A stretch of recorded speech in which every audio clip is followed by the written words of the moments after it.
little early for the trees, but who am I to judge? I guess there's a chill in the air already, so why not? Today we're heading downtown. We're gonna check out a classic. We're gonna go see Grand Central Terminal. We've been there once before, but we just kind of ran through at that time. Let's go back and spend some time there. Really look around. If you're just finding this channel, I pick out places in New York to go explore, and I take you with me. Be sure to subscribe if you haven't already. For now, let's hop on the 405, head downtown. Let's go.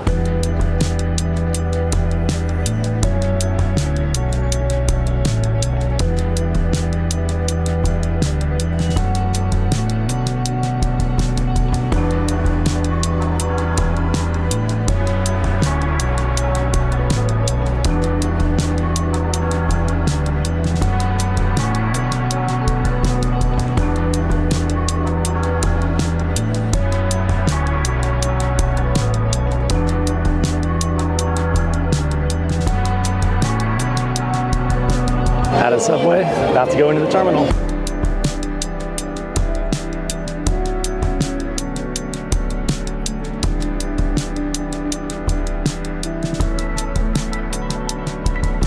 Grand Central Terminal. So this was built in the Beaux-Arts style, constructed and built for the New York Central Railroad, which is where it gets its name, Grand Central Terminal. A lot of people call it Grand Central Station. Not actually a station because this is a terminus. This is the end of the line for all the lines that come here. This one was built in 1913, but it's not the first of the Grand Centrals that were here. There were two similarly named predecessors. This building was intended to compete with the Pennsylvania Railroad Station, Penn Station, the high-end electric train hub that was being built about the same time by McKim, Mead & White. In 1903, New York Central invited 4 firms to compete for the design of this building: Burnham, McKim, Mead & White, Reed & Stern, and Samuel Huckle. The railroad ultimately chose Reed & Stern's design. It proposed vehicular viaducts around Grand Central, which we'll see on the outside, and 2 passenger levels of tracks, which we'll also see here. Warren and Wetmore were also selected to co-design the building. Reed & Stern were ultimately responsible for the overall design of the station, while Warren and Wetmore worked on the Beaux-Arts outside design. So before the design of the building even happened, they did some tests. One of the blind tests was they designed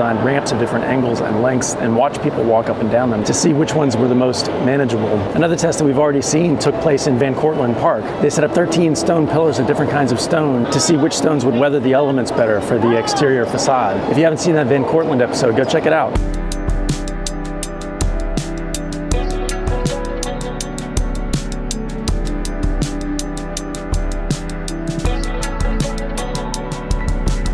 Grand Central covers 48 acres of land. It has 44 platforms on 2 different levels. All the platforms are below ground. It has 30 tracks on the upper level and 26 tracks on the lower level, including a rail yard and sidings. In total, 43 of these are used for passenger service, while the remaining 24 or so are used to store trains. This is the 3rd busiest rail station in North America, after Penn Station and Union Station in Toronto. And as you might be able to tell, this is also one of the world's 10 most visited tourist attractions, with 21.6 million people visiting here in 2018. And that's not actually counting the people using the station for commuting and travel. For that, the station serves some 67 million people a year. During rush hours, trains arrive every 58 seconds here. So this place is more than 100 years old now. One of the cool things to see, along the ticket booths, on the floors right in front of the windows, there are indentations that are worn out from 100 years of people standing at these ticket booths buying tickets. You gotta catch the light just right to be able to see it, but it's kind of cool.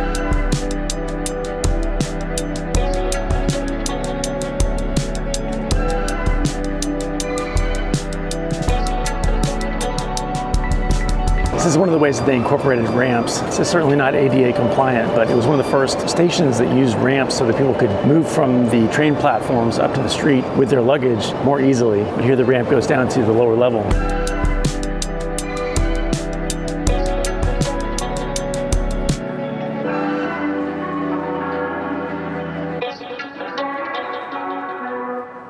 Just outside the dining concourse, this is known as the Whispering Gallery. If you stand on one side and whisper into the corner, you can hear it on the other side. It's pretty cool, neat trick. Another thing to notice here is the architectural detail that's hidden in the station. You see a lot of acorns and oak leaves, and that comes from the Vanderbilt family motto, "From a tiny acorn, an oak tree will grow." So look for those details around. Another detail to notice is all the lighting. All these chandeliers and other lights have exposed light bulbs, and the reason for that was this was built at the very beginning of electricity, and they wanted to show it off. They wanted to show off the wonder of electric lighting that they were providing to everybody. There you can see exposed bulbs.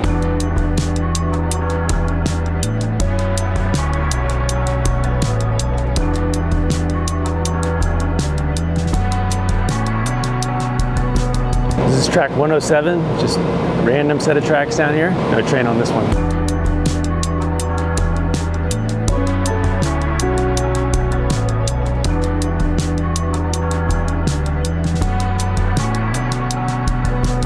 Oh, look, we're back in the Whispering Gallery. So we got a food court down here below the main concourse. A few nice options. Let's head back up though.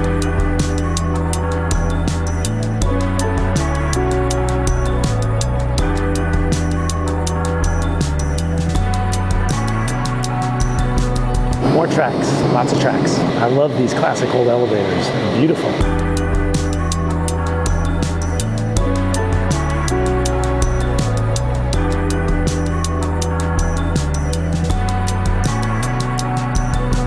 So a few more things about up here. I don't know if you could see the guy walking across there a minute ago, but there are passageways through these two windows on both sides. There's also a tennis court in here somewhere. There's a restaurant up there besides the oyster bar downstairs. There's a bar over there also known as the Campbell Apartment. It was once the office of American financier John W. Campbell. He was a member of the New York Central's board of directors at one point. It's a pretty neat bar. And then there's the ceiling. This iconic Zodiac Ceiling features 12 gold leaf constellations with 2,500 stars, 59 of which are LED illuminated. And the crazy story about this is the constellations are painted backwards. I've heard two different stories to this. One is that Cornelius Vanderbilt did it on purpose, and it was to give the average person the divine perspective. And the other reason I've heard is that it was an accident. And by the time they figured it out, it was too late. I don't know which is right. It's beautiful, whatever it is. Another thing to note is right up there in that corner, there's a dark square that's left over. The reason that square is there is because not too long ago, I think it was in the 90s maybe, they did a cleanup project here, and they cleaned all the grime and cigarette smoke off the ceiling, but they left that one square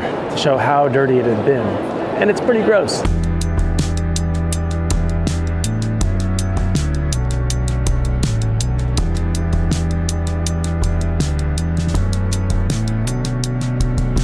And there's the iconic clock over the information booth. And this has forever been a meeting point for people. I'll meet you by the clock. It's in lots of movies too.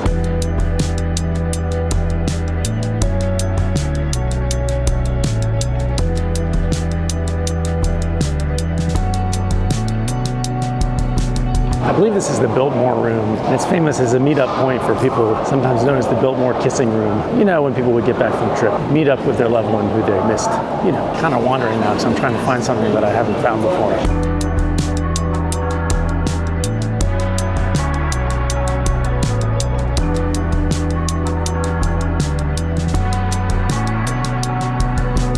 The Transit Museum Annex in Grand Central. We've been to the actual Transit Museum. Check out that episode if you haven't seen it.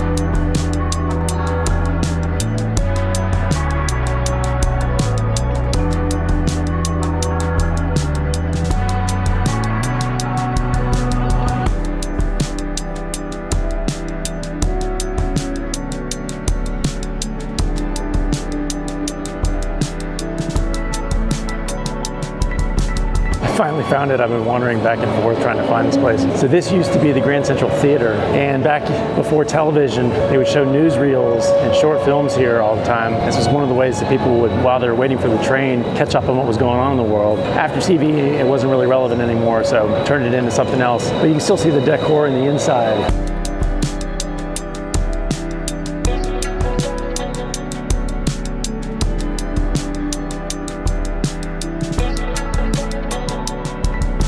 All right, we'll pass through one more time here. Heading back this way. We're gonna head over to Grand Central Madison, the new part.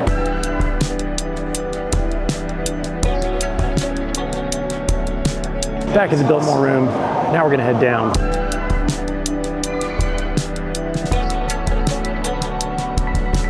So this leads us to the new concourse. It's very new, very clean. Hey, look, bathrooms.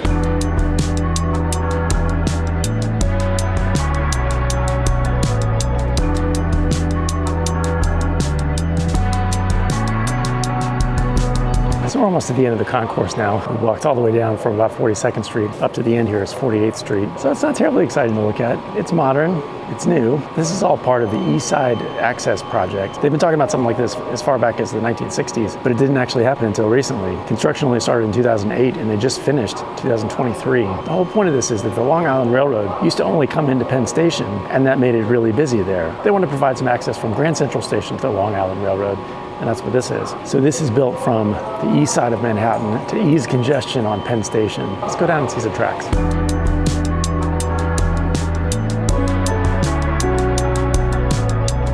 deep.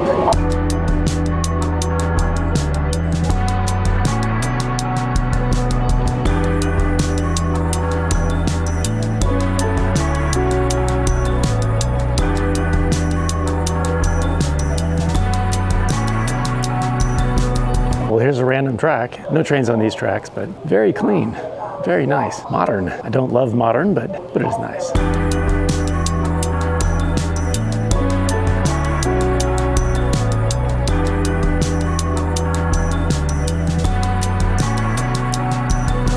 All right, so this is Grand Central Madison. Let's head back upstairs, let's head outside and get the outside view. Before we go, I just realized we're like in the middle of two tracks. There's a track below us and there are more tracks above us here. Nice. All right, outside.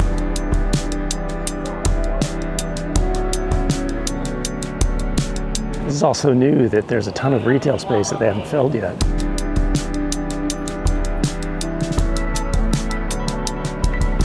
We're jumping all over the place. We're back in the dining concourse now.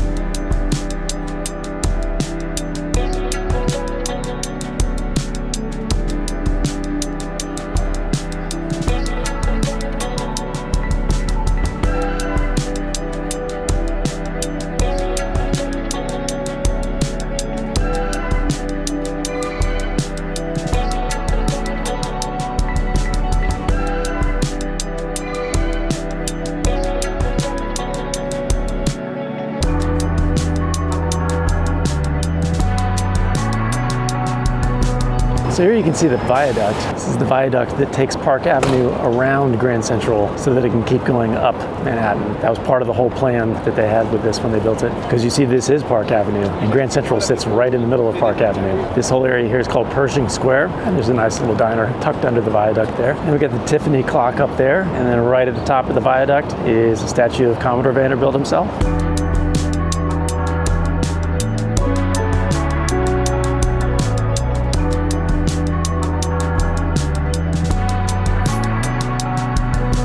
And then right behind it is what was the Pan Am building, now the MetLife building. It's built over the tracks behind the terminal itself. Now remember, Penn Station's gone above ground, and one of the only things that saved this is the fact that Penn Station was demolished. The fact that Penn Station was demolished caused a lot of outrage among the architecture community. It helped to create historic landmark designations, and this was landmarked, and after that they couldn't touch it. So I guess in some ways, Penn Station was sacrificed to save this. And there it is, Grand Central Terminal. If you haven't seen the episode I did about what's left of Penn Station, you should check that one out too. So the subway's over there, but I also noticed an entrance on this side of the street, so I'm just gonna jump down here.